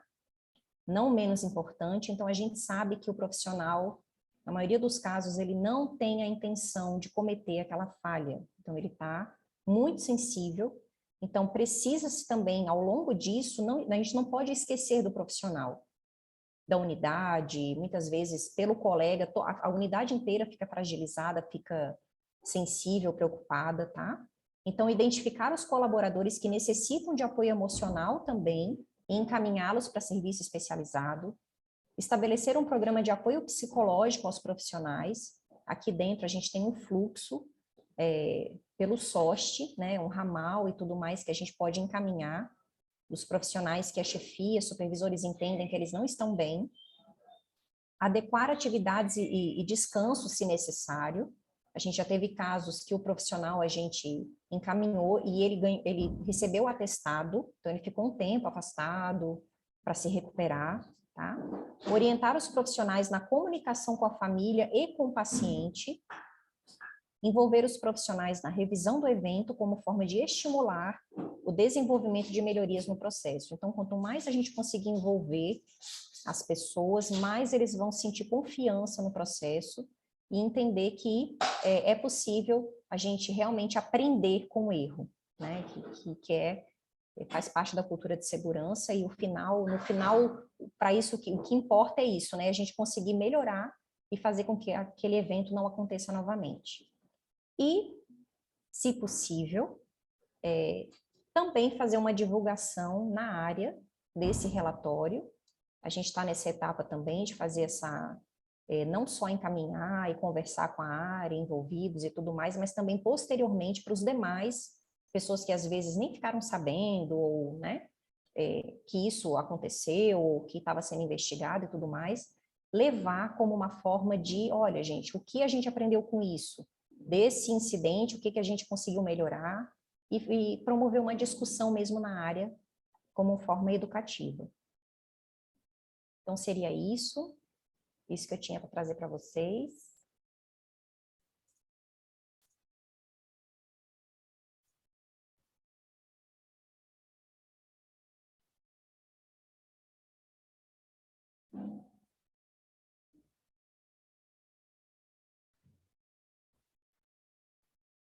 Sabrina, parabéns pela brilhante apresentação. Temos aqui grande admiração pelo seu trabalho e de toda a equipe do HUB. E a gente vai abrir aqui para algumas perguntas. A Fabi também quer complementar algumas informações. Tem algumas perguntas que chegaram no chat. Aí, Sabrina, eu não sei se você quer responder aí algumas delas, eu só quero fazer algumas observações e conforme for, se você achar necessidade e quiser complementar, por favor, me ajude nisso, certo? Certo. A primeira delas foi uma questão sobre a evasão dos pacientes, que eu sei que é um problema crônico na Secretaria de Saúde, né? A gente tem sérios problemas com isso. E ele fala, eu não sei, vê se você consegue ler para mim, Socorro. Só um instantinho que eu vou abrir o chat aqui. Eu anotei, gente, mas já perdi. Deixa eu achar aqui no chat, só um instantinho. Ai. Acho que a Mari já até copiou para a gente, peraí. Aqui, Fabiola. Aqui, o pessoal falando... Cadê? Das evasões, né? Que ele tem evasões e que não consta na anotação em prontuário, seja tanto pela enfermagem quanto pelos médicos, né? Ou seja, o paciente vai, mas ninguém comunica. E, na verdade, o que ele vai ter que trabalhar aí não é o protocolo de evasão, né? Na minha opinião. O que ele tem que trabalhar é o protocolo de comunicação, né? Como que ele pode potencializar aí as estratégias de comunicação dentro do serviço de saúde para sensibilizar esses profissionais a anotarem no prontuário que esse paciente evadiu, né? Porque aqui ele já diz que o protocolo dele de evasão está redondinho, está lindo, maravilhoso, né? O grande problema é a comunicação. Então, eu sei que é difícil mesmo, mas o mais legal do núcleo de segurança do paciente é isso, né? É a gente perceber aonde a gente precisa melhorar. Então, às vezes a gente percebe que o paciente está evadindo, faz o protocolo de evasão, mas não percebe que a gente precisa melhorar a estratégia de comunicação dentro do serviço de saúde, né? Então, o núcleo de segurança do paciente, ele é de extrema importância dentro do hospital exatamente para isso, para ter um olhar refinado e entender aonde que a gente precisa melhorar o nosso processo de trabalho. Essa foi uma questão. E a outra foi sobre a investigação, né? Concisa, esses nomes lindos aí, né? A pessoa pergunta assim, ó, a investigação compreensiva e independente não é o NSP e qualidade que avalia, tem que ser uma outra pessoa? E eu já estava doida, com a língua coçando, para falar sobre isso. Não por essa pergunta dele, não. É o seguinte, o que a gente tem observado aqui é que alguns núcleos de segurança do paciente, quando recebem a notificação do evento adverso, já devolvem logo esse evento adverso para a unidade, né? E mandam a unidade investigar. E um dia nós recebemos um profissional aqui, aleatório, né, de um hospital X, que ele falou isso, ele falou, olha, hoje em dia eu sou outra coisa no hospital, mas quando eu era o chefe da unidade, de repente chegou para mim um documento mandando eu investigar um evento adverso, lá um paciente de pós-operatório que desenvolveu X problema lá, e eu nem sabia o que era para eu fazer, eu não entendi nada, o que era para eu fazer com aquilo? Era para eu sentar com o cirurgião? Era para eu...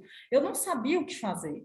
E nós, profissionais da segurança do paciente, temos essa tendência de achar que as pessoas que estão na assistência têm o mesmo conhecimento que a gente. E não, né, gente? Eles não foram treinados para isso, eles não foram... Tem gente aqui que ouviu a aula da Sabrina, que já trabalha com segurança do paciente, que nunca tem informações que ela trouxe aqui, que a pessoa, eita, era eu? Sou eu que faço isso? Nossa, essa etapa eu não conhecia. Então, assim, se nós que trabalhamos com segurança do paciente ficamos perdidos, imagina uma pessoa que não teve nenhuma formação, nenhum cursinho, nenhuma aula, nada sobre isso. Ela não vai saber investigar, concorda? Então, eu acho que essa decisão da investigação, de quem é a investigação, ela vai acontecer, o hospital vai ter que decidir isso, né? É um núcleo de segurança do paciente que tem conhecimento e que já passou todas as etapas de investigação para todo mundo da assistência, as pessoas sabem como lidar com isso, como é a sua cultura de segurança do paciente aí na sua realidade, né? Porque às vezes você entrou, tem um outro caso aqui de um colega que entrou para substituir uma chefia, né? E não, pouco conhecimento, um conhecimento superficial sobre segurança do paciente, e ele não sabia conduzir uma investigação de evento adverso e levava para as áreas responsáveis, né? Para as unidades de internação, para essas unidades resolverem. Não é assim, né, gente?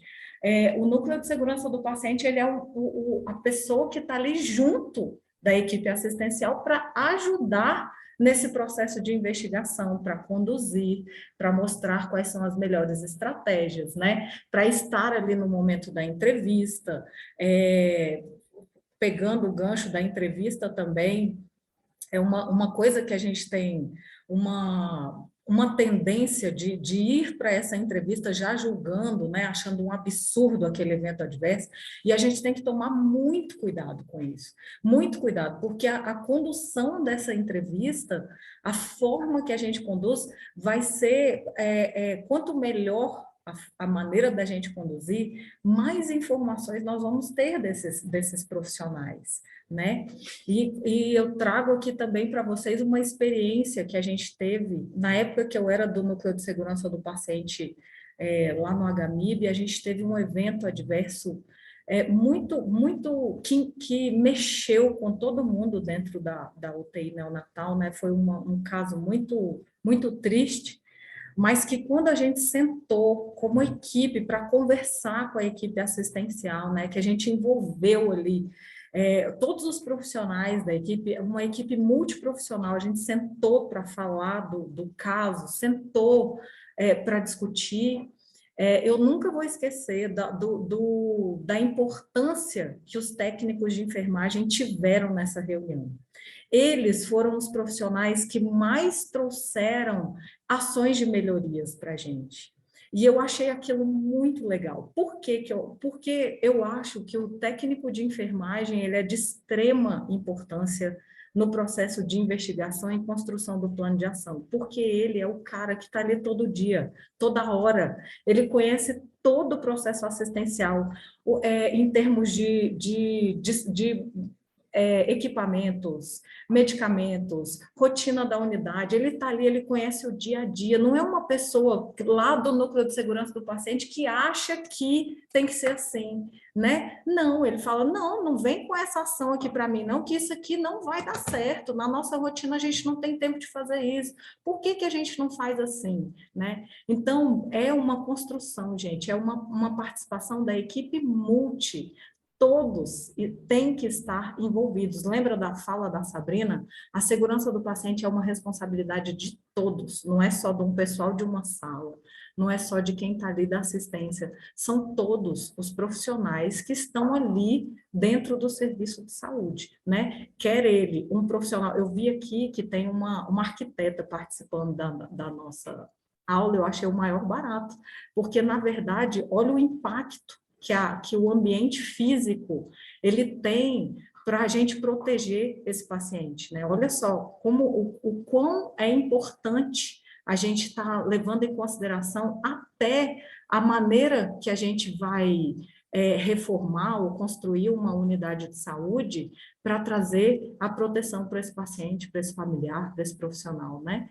Então, eu não sei se eu respondi as perguntas aí do pessoal, eu só sei que o Núcleo de Segurança do Paciente, ele tem que participar dessa investigação, né? Ele tem que estar de olho no evento adverso, principalmente se forem eventos adversos que tragam um impacto para a assistência, um impacto em termos de dano para esse paciente, né? Se foi um dano moderado, um dano grave, a gente precisa estar junto dos profissionais de assistência para ajudar na condução dessa investigação, tá certo? E sobre a evasão, eu acho que conversamos aí, né? E não sei se tem mais dúvida.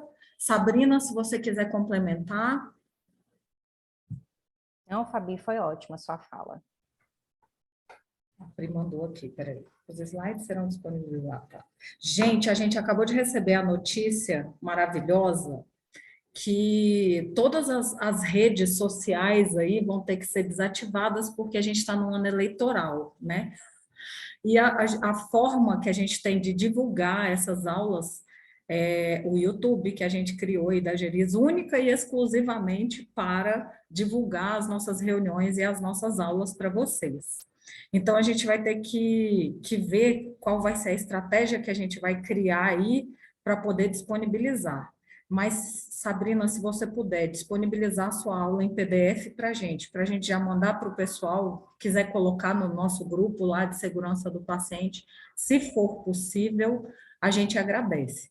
E se vocês estiverem revendo a aula da Sabrina, todos os slides, e surgirem dúvidas, vocês podem mandar ou para o e-mail da Geris, ou aqui nesse nosso grupo de WhatsApp aqui da segurança do paciente, que a gente ajuda, né, Sabrina, as pessoas a tirarem aí essas dúvidas.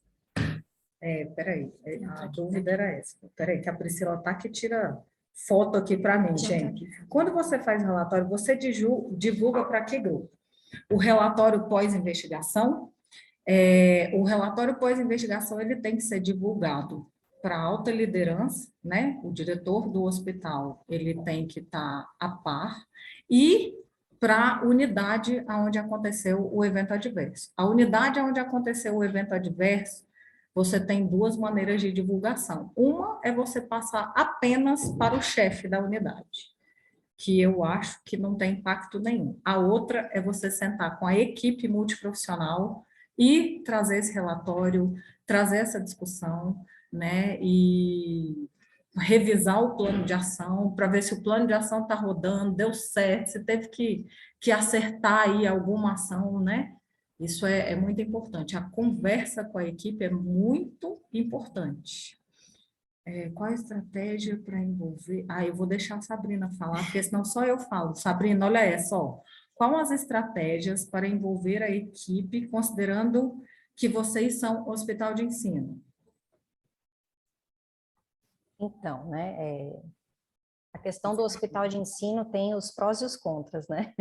A gente sempre fala assim, por quê? Porque a equipe muda, né? Os residentes, aí uma equipe, de repente, já é outra, né? E você fez toda a reunião, envolveu as pessoas, né? Tanto que com a JEP, enfim, a gente tem uma área de desenvolvimento de pessoal também, que apoia a gente nisso, tanto no acolhimento de residentes, né? A gente tem o treinamento que a gente tem em pauta, que a gente fala, né, sobre a questão da segurança do paciente, controle de infecção, tanto para eles quanto para graduandos também. Mas aí, de repente, o grupo mudou. E aí, eles que estavam cientes daquele incidente, né, e participaram com a gente muitas vezes nas entrevistas e tudo mais, e de repente o grupo muda. Então, esse é o principal desafio, né? Não sei quem que perguntou. Foi a Janine, né? O principal desafio para a gente é nesse sentido, assim, as mudanças, e muitas vezes a área dá esse feedback mesmo, assim, tá, mas e agora que os residentes mudaram, vocês vão fazer de novo o treinamento, vocês vão conversar de novo, aí a gente tem que ficar nesse vai e volta, e é isso mesmo, né? O hospital de ensino é isso, a gente recebe alunos aqui também, que a gente compartilha, né, a nossa experiência e tudo mais, de repente, outro mês tem outro grupo, e é isso, a gente tem que falar mais, digamos, né, do que um hospital que não é de ensino.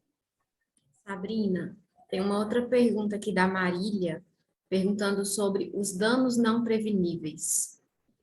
Ela só coloca assim, e os danos não preveníveis? Acho que ela quer saber em relação à ação do INSP sobre eles, como fazer plano de ação, enfim. Não ficou muito claro, Marília, se quiser. Se ela quiser explicar um pouquinho. Na verdade, o que que acontece? Como nós somos um hospital ortopédico, a gente corrige muitas deformidades, né? Então, por exemplo, uma deformidade de pé. Quando você roda o pé para posicioná-lo no formato anatômico, a gente tem a deiscência, né? Então, a gente tem uma quantidade grande de deiscências e a maioria dessas deiscências são danos moderados porque elas passam de 30 dias de cicatrização.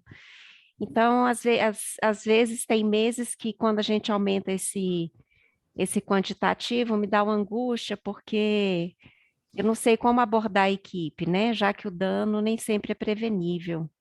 Então, o que eu faço é passar para as lideranças essa mudança de curva, né? Olha, esse mês a gente percebeu que aumentou mais. Será que está acontecendo alguma coisa? Mas eu não consigo, em função da técnica ser muito específica, fazer essa investigação, sabe? Então, Fábio, não sei se depois tu quer complementar. Como é que eu tô na Marília, né? Então, acho que a primeira coisa, Marília, como tu falou, que é um dano não prevenível. Então, assim, como que na técnica, essa deiscência que tu falou, ela acontece devido ao quê? Acho que a primeira coisa é entender isso, assim. Porque sempre que a gente vai investigar algum incidente, a gente parte do pressuposto que teve alguma falha na assistência, alguma coisa ali não saiu conforme esperado, porque na saúde a gente sabe que existem danos que vão acontecer, né? A própria incisão, ela é um dano na pele do paciente, tem outras questões, enfim, né? Que a gente não tem como reduzir o dano a zero, risco a zero, Porque tem algumas coisas que vão acontecer mesmo, que são esperadas, né? Ou do quadro do paciente, enfim. Mas tem outras situações que não. A própria infecção, por exemplo, ela é tolerância zero, ela não é esperada. Alguma coisa ali na técnica, ou na asepsia, ou, né, não seguiram os protocolos e acabou levando uma infecção para o paciente. No caso da deiscência, eu acho que essa é a reflexão que tem que fazer. O porquê que ela acontece? Isso é esperado devido ao procedimento, à técnica, ou dá para melhorar, que para isso não acontecer? Porque se ela é esperada, porque eu não tenho muito conhecimento sobre esse procedimento que tu está falando, né? Mas se é algo que ela acontece, como tu falou, ela não é prevenível, né? Eu acho que esse é o ponto de partida. Não sei, Fábio, o que que tu quer? Eu sugiro, Marília, que você sente com alguém que componha essa equipe de cirurgiões, né? Um que seja assim, mais acessível, que dê mais para conversar e exponha para ele, né, essa questão, porque eu acho que ele vai explicar, lógico, né, por que a tendência de alguns desenvolverem e tudo, mas eu acho que ele vai conseguir mostrar para você alguma brecha, algum elemento onde vocês possam fazer algum tipo de intervenção que possa reduzir esse risco, né, dessa deiscência, certo? É sempre bom, é por isso que eu falo tanto da conversa com a equipe multi, né, da conversa, da gente expor, da gente chegar gentilmente para esses especialistas e mostrar para eles que a gente tem essa fragilidade e que a gente precisa de ajuda para melhorar esse processo de trabalho, para evitar com que isso aconteça, né? Às vezes a gente fica muito triste com os profissionais de saúde por causa de evento adverso, principalmente quem trabalha no núcleo de segurança do paciente, porque a gente tende a querer muito proteger o paciente. Eu não sei se vocês têm esse sentimento. Quem trabalha com controle de infecção e segurança do paciente fica assim, né? Com essa tendência de proteção e tudo. Mas o que a gente tem que ter a consciência é que nunca um profissional levanta da cama falando que ele vai gerar um dano em alguém. Então, sempre ele tem alguma coisa para trazer para a gente, para agregar para a gente poder desenvolver dentro do hospital como estratégia, tá? Eu acho que tem outra pergunta, não tem? Tem uma pergunta aqui, Sabrina. Não sei se deu, tá, Marília? Espero que a gente tenha te ajudado um pouco. Se há alguma estratégia de investigação e tratativa de eventos inevitáveis. Inevitáveis, entre aspas. Mas eu acho que seria no mesmo contexto da outra pergunta? Eu acho que sim. Eu Não acho que sim. previsíveis? Aproveitando esse... Com áudio aí, você quer falar? Quem é que perguntou? Então, eu quero aproveitar um gancho, Sabrina, e trazer aqui para a gente uma coisa para a gente pensar sobre, né? A gente tem uma quantidade, assim, terrível de lesões por pressão dentro do serviço de saúde, todos concordam aqui, né, gente? Principalmente com o advento da Covid, que a gente viu que aumentaram as lesões por pressão, assim, de uma maneira horrorosa que vocês viram aí no nosso relatório de segurança do paciente. Os profissionais dos hospitais, eles fazem sempre o mesmo plano de ação, eu sempre falo isso, né, mas lá vou eu de novo. Por que eu estou falando sobre isso? A gente pega e fala, não, lesão por pressão, né? A estratégia é essa, proteger proeminência, mudar o famoso reloginho, blá, blá, blá, né? E a gente faz aquele mesmo plano de ação para as lesões por pressão e tal, e nada muda. E um dia eu fui para uma reunião no hospital exatamente para tratar sobre isso, porque eu fiz um monte de perguntas para esse hospital. Tá bom, tu tá usando o mesmo plano, mas o que eu quero saber de você é, com esse mesmo plano de ação, a sua quantidade de lesão por pressão está diminuindo? Você tem percebido melhorias? Como é que tá? Como é que você está fazendo essa avaliação e tudo? Enfim, como eu fiz um monte de perguntas, eu fui convidada para ir lá no hospital para a gente conversar sobre o assunto, e eu adorei, foi ótima a nossa conversa, porque a equipe multiprofissional estava lá, tinham profissionais de várias áreas do hospital e foi ótimo, mas um deles me perguntou assim, tá bom, mas eu posso fazer o mesmo plano para todas as lesões? E aí eu volto essa pergunta para vocês, eu posso fazer o mesmo plano para todas as lesões? Ou eu preciso olhar para a questão desse paciente? Porque tem pacientes que têm questões nutricionais, ou não. Tem pacientes que têm questões de tendência de desenvolver lesões porque a oxigenação dele está comprometida. Tem pacientes que ali naquela unidade específica os colchões são todos ruins. Então, assim, a gente precisa parar para pensar um pouco no paciente, não no evento adverso, né? O paciente ele tem que ser considerado também na hora da construção do plano de ação, porque sempre vão ter características do paciente que a gente precisa, às vezes, envolver nesse nosso plano de ação. E aí, fica para vocês eu gostaria que ficasse para vocês essa reflexão, né? A gente não pode ficar só no evento adverso em si. São várias questões que envolvem esse evento adverso. Uma questão de área física, uma questão de materiais e equipamentos, uma questão do próprio paciente, uma questão da equipe, uma questão da rotina de serviço ali de trabalho, uma questão de liderança, de gestão. Então, que a gente desenvolva esse olhar, assim, para todas essas áreas, porque sempre vai haver alguma coisa que a gente pode melhorar, tá certo? Mais alguma coisa, pessoal? Podemos Deixa eu dar uma encerrar? olhadinha aqui. Socorro, vai olhar que parece que tem uns trem. Tem um comentário aqui da Marília. As culturas de segurança dentro dos setores e profissionais é diferente, e esse é um grande desafio. Como lidar com isso? Sempre é diferente, né, gente? É tão engraçado que às vezes é o mesmo hospital, um hospital, mas em cada unidade as pessoas enxergam de uma forma diferente, né? Às vezes o núcleo de segurança do paciente ele é conhecido na unidade X, lá na internação 1, mas nunca ninguém ouviu falar dele lá no setor de emergência. Eu vou falar a minha opinião e eu quero que a Sabrina dê a dela, né?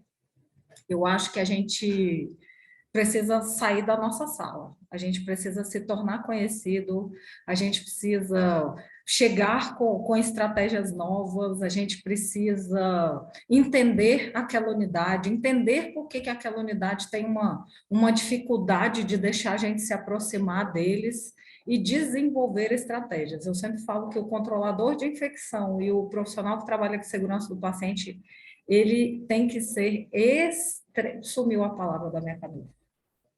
Sumiu. Ele tem que ser resiliente. Ele não pode desistir, né? Às vezes, eu me lembro quando eu era do controle de infecção, tinha gente que eu chegava, gente, na unidade, a pessoa virava as costas para mim. Por que será?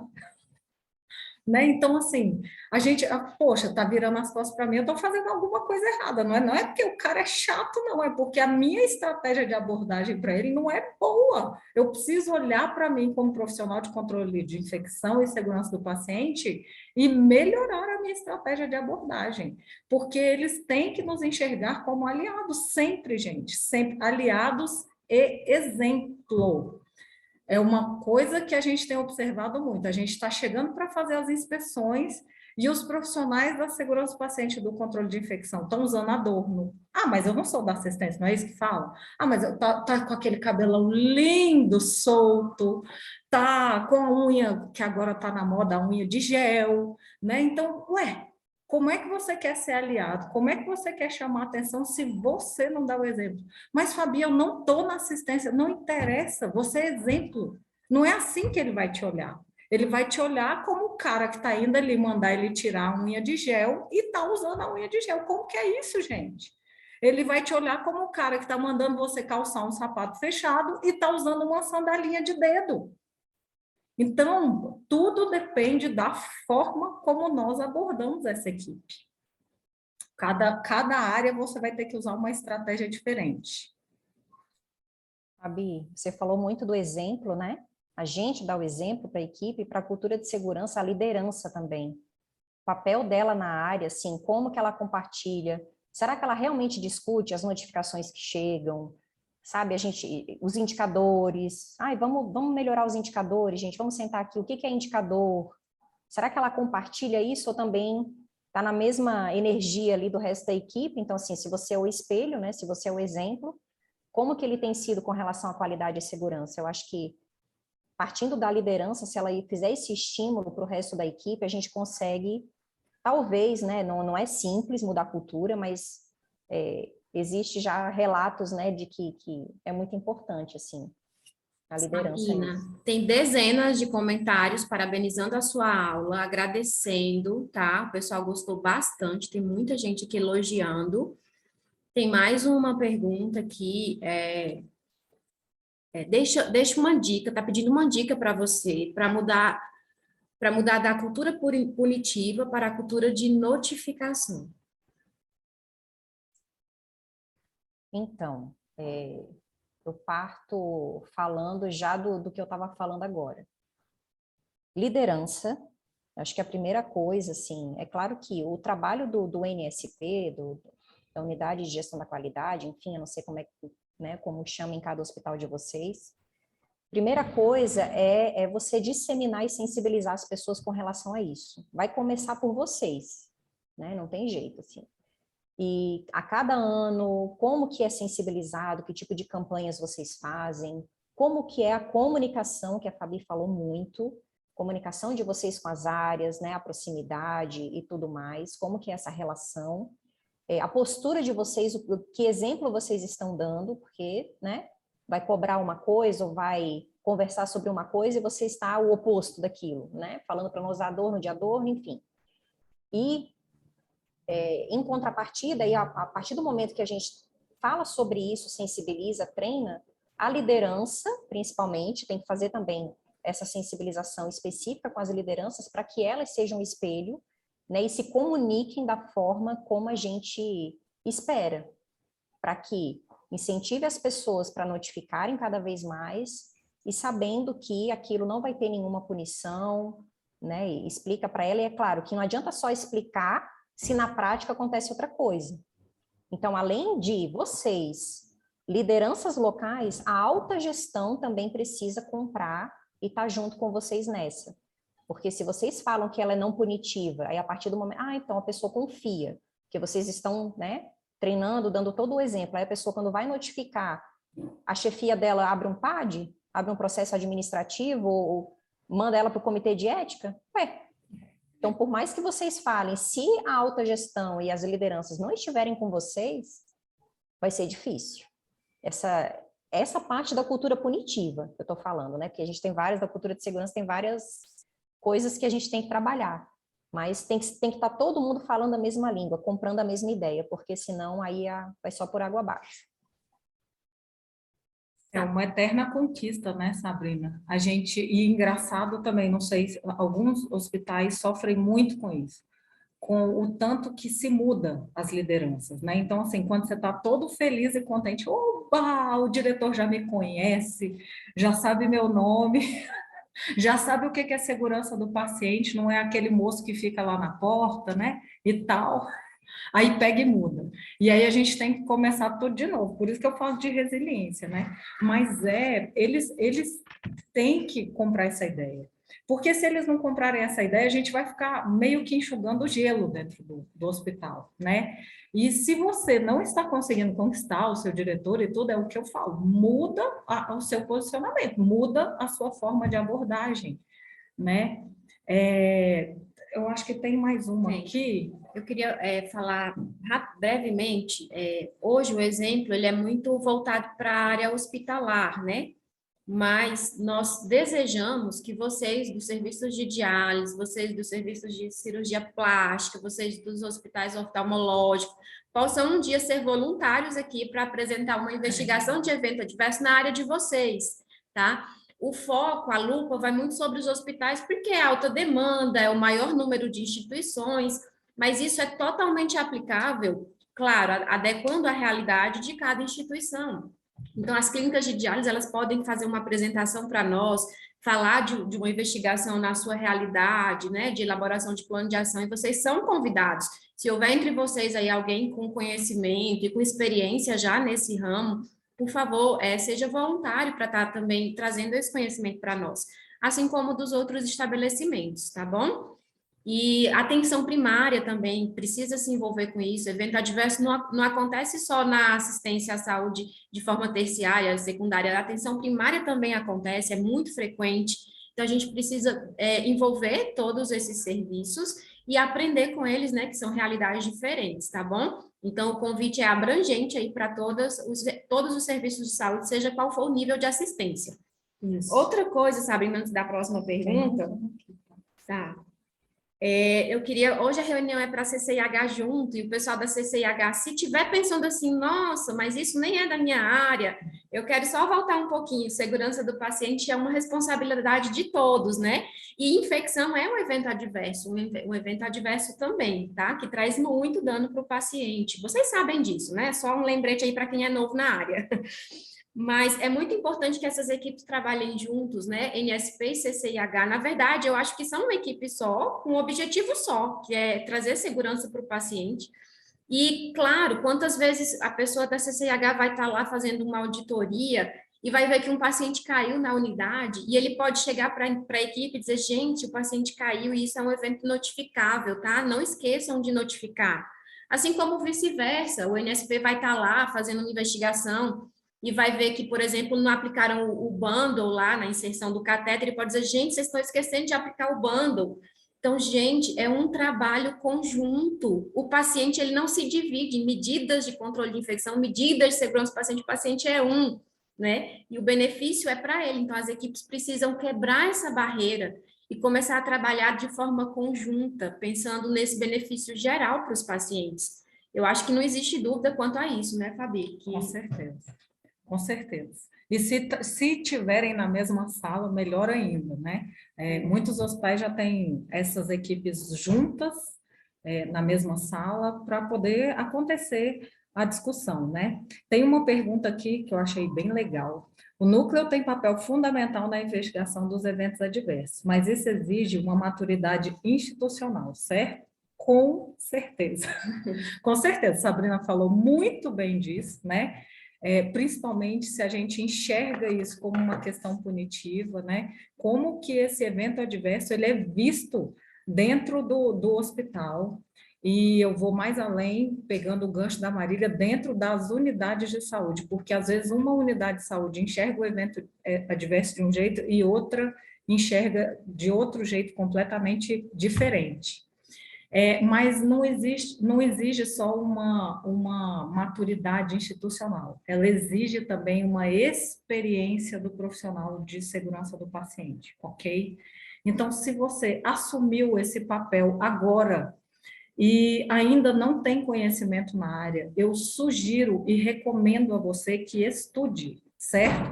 A responsabilidade é muito grande de quem trabalha com segurança do paciente e controle de infecção.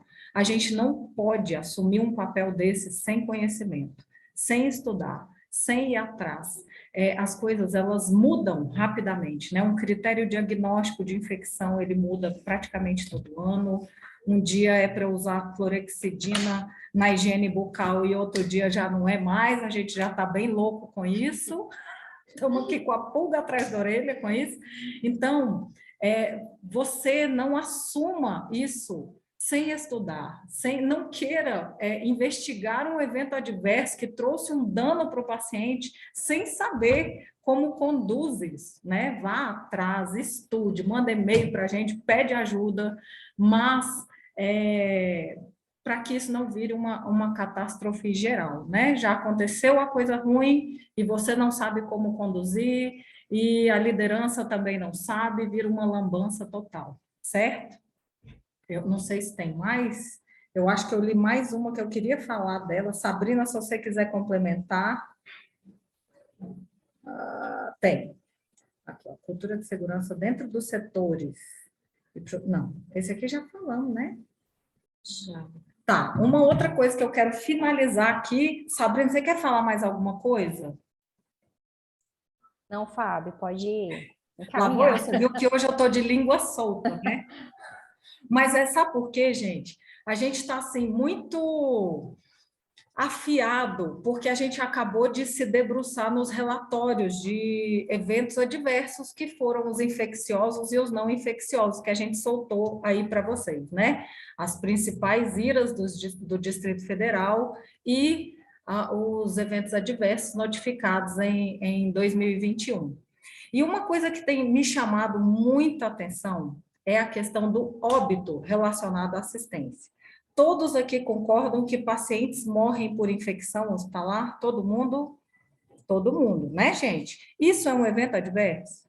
Sim ou não? Sabrina, é? Então, né, eu preciso, por acaso, notificar e investigar esse evento adverso? Obviamente que sim, né? Então, a gente tem percebido que os profissionais, eles têm deixado um pouco de lado a questão óbito relacionada à assistência. Tá, Fabi, mas eu nem sei, nem fiquei sabendo, o paciente morreu, a equipe lá na visita multiprofissional falou que é porque ele estava ruim mesmo, que ele ia morrer e tal.